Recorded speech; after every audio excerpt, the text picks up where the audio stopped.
এই মুহূর্তে আমরা আবারও নজর রাখবো গুজরাতের রাজকোটের দিকে, যেখানে বিধ্বংসী আগুন, গেমিং জোনে ভয়াবহ আগুন এবং সেই আগুনে মৃত্যু হয়েছে কমপক্ষে 24 জনের। গুজরাতের মুখ্যমন্ত্রীর সঙ্গে ফোনে কথা প্রধানমন্ত্রী নরেন্দ্র মোদীর।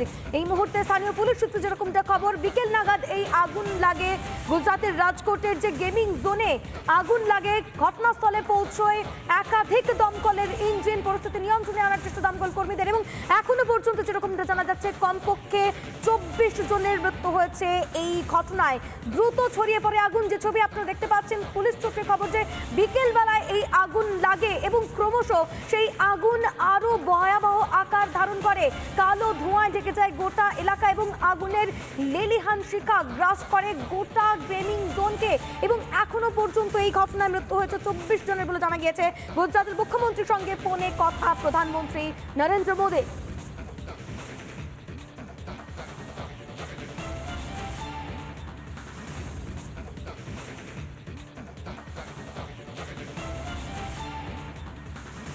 এসেছি আবার একটা আশঙ্কার বাণী নিয়ে। আশঙ্কাটা সত্যি হয়ে যাচ্ছে। একটা ঝড় চলছে দেশ জুড়ে, সেই ঝড় শেষ হওয়ার আগে আরেকটা ঝড় হানা দিচ্ছে। গোটা দেশের বুকে হয়তো নয়, কিন্তু পশ্চিমবঙ্গের বুকে বড় সড়ো একটা ঝড় আছড়ে পড়তে চলেছে। কোন ঝড় চলছে দেশ জুড়ে নিশ্চয়ই সকলেই জানেন, সবাই বুঝতে পারছেন। গত প্রায় মাস তিনেক ধরে গোটা দেশে রাজনীতির ঝড় চলছে। গোটা দেশে রাজনীতির ঝড় চলছে, নির্বাচনের ঝড় চলছে। কারণ ভারতের সাধারণ নির্বাচন হলো পৃথিবীর বৃহত্তম গণতান্ত্রিক উৎসব। সেই ঝড়ে গোটা দেশ যখন ব্যতিব্যস্ত, তার মধ্যেই আজকে যখন ষষ্ঠ দফার ভোট গ্রহণ হয়ে গেল, যখন শুধুমাত্র আর সপ্তম দফাটা বাকি আছে, তার মধ্যেই আরেকটা ঝড় হানা দিচ্ছে, যার নাম রেমাল। এই ঝড় তৈরি হয়েছিল বঙ্গোপসাগরের বুকে, প্রথমে নিম্নচাপ হিসেবে, সেখান থেকে গভীর নিম্নচাপ হিসেবে, কিন্তু একটা আশার রেখা দেখা যাচ্ছিল যে এই নিম্নচাপ বা এই গভীর নিম্নচাপ শেষ পর্যন্ত ঘূর্ণিঝড়ে রূপ নাও নিতে পারে। সে শক্তি বাড়াচ্ছিল ঠিকই, কিন্তু শেষ পর্যন্ত অতি গভীর নিম্নচাপ হয়ে সে ভূভাগে ঢুকে যেতে পারে এবং ঘূর্ণিঝড়ে পরিবর্তিত নাও হতে পারে, এমন একটা সম্ভাবনা ছিল।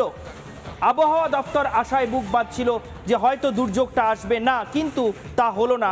এখন থেকে ঠিক 45 মিনিট আগে আমাদের সহকর্মী সুখেন্দু, যে আজকে এই নির্বাচনী ঝড় পর্যবেক্ষণ করছিল সারাদিন, এবং এখন রেমাল ঝড়ের গতিবিধি পর্যবেক্ষণ করতে সমুদ্রের ধারে পৌঁছে গিয়েছে, সেই সুখেন্দু 45 মিনিট আগে কনফার্ম করলো, নিশ্চিতভাবে জানালো আবহাওয়া দপ্তরের সঙ্গে কথা বলে, যে রেমাল ঝড় ঘূর্ণিঝড়ে রূপ নিয়েছে। সেটার গভীর নিম্নচাপ বা অতি গভীর নিম্নচাপ নেই, সেটা ঘূর্ণিঝড়ে রূপ নিয়েছে, এবং আগামীকাল মধ্যরাতে এই ঝড় পশ্চিমবঙ্গ এবং বাংলাদেশের উপকূলের মাঝামাঝি কোথাও আছড়ে পড়তে পারে।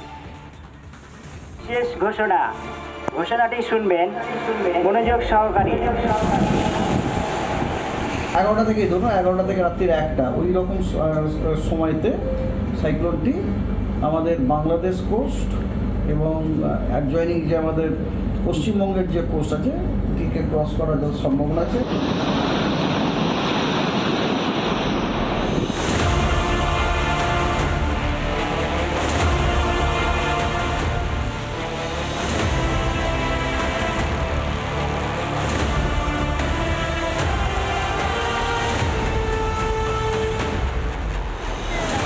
সমুদ্র উত্তাল থাকবে, আপনারা কেউ সমুদ্রে যাবেন না, আপনারা নিরাপদে থাকবেন।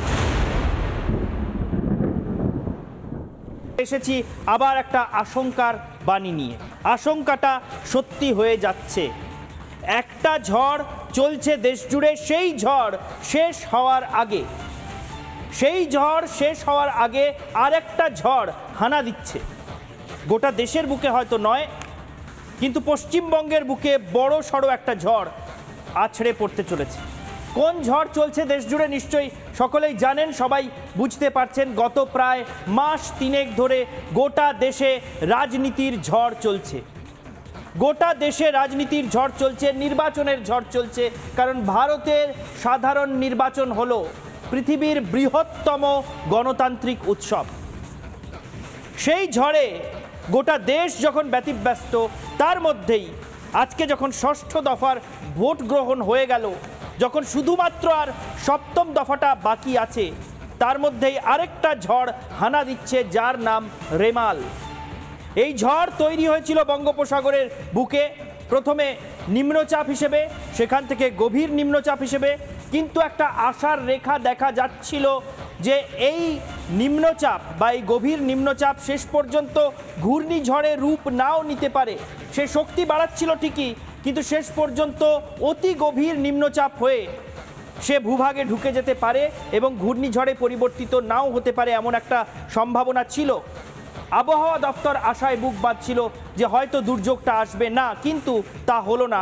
এখন থেকে ঠিক ৪৫ মিনিট আগে আমাদের সহকর্মী সুখেন্দু, যে আজকে এই নির্বাচনী ঝড় পর্যবেক্ষণ করছিল সারাদিন, এবং এখন রেমাল ঝড়ের গতিবিধি পর্যবেক্ষণ করতে সমুদ্রের ধারে পৌঁছে গিয়েছে, সেই সুখেন্দু ৪৫ মিনিট আগে কনফার্ম করলো, নিশ্চিতভাবে জানালো আবহাওয়া দপ্তরের সঙ্গে কথা বলে, যে রেমাল ঝড় ঘূর্ণিঝড়ে রূপ নিয়েছে। সেটার গভীর নিম্নচাপ বা অতি গভীর নিম্নচাপ নেই, সেটা ঘূর্ণিঝড়ে রূপ নিয়েছে এবং আগামীকাল মধ্যরাতে এই ঝড় পশ্চিমবঙ্গ এবং বাংলাদেশের উপকূলের মাঝামাঝি কোথাও আছড়ে পড়তে পারে। শেষ ঘোষণাটি শুনবেন মনোযোগ সহকারে। 11টা থেকে ধরুন 11টা থেকে রাত্রির 1টা ওই রকম সময়তে সাইক্লোনটি আমাদের বাংলাদেশ কোস্ট এবং অ্যাডজয়নিং যে আমাদের পশ্চিমবঙ্গের যে কোস্ট আছে এটিকে ক্রস করার সম্ভাবনা আছে।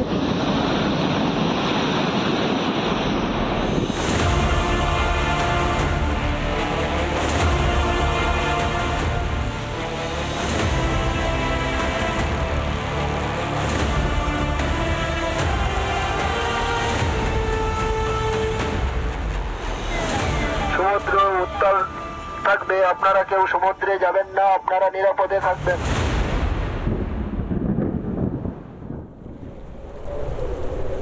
তীব্র গতিতে ধেয়ে আসছে রেমাল। সাম্প্রতিক অতীতে আমফানের কথা হয়তো কেউ ভোলেননি। আমফানের স্মৃতি সততই বড় দুঃখের। আপনাদের মনে থাকবে নিশ্চয়ই যে আমফান এই বাংলার বুক চিরে বেরিয়ে গিয়েছিল এবং ঘন্টায় তার সর্বোচ্চ গতিবেগ, যেটা আবহাওয়া দপ্তর সেই সময় জানিয়েছিল প্রাথমিকভাবে, প্রায় ১৬৫ কিলোমিটার। আয়লার একটা লেজের দাপট আমরা পেয়েছিলাম, একটা খালি ঝাপটা। আমফান গোটা রাজ্যটাকে লণ্ডভণ্ড করে দিয়েছে। লোডশেডিং, বাড়ি ভেঙে যায়, গাছ ভেঙে পড়ে, দিনের পর দিন জল আলো কিচ্ছু ছিল না, ভয়ঙ্কর পরিস্থিতির মধ্যে দিয়ে গেছে। এবং যেদিন আমফান হয়েছিল সেই ভয়ঙ্কর স্মৃতি এখনো আমাদের সকলের মনের কোণায় রয়েছে। এবার গুটি গুটি পায় তার আর আগমন হচ্ছে না, কার্যতই ধেয়ে আসছে রেমাল, যেটাকে সিভিয়ার সাইক্লোন বলছেন আবহাওয়াবিদরা।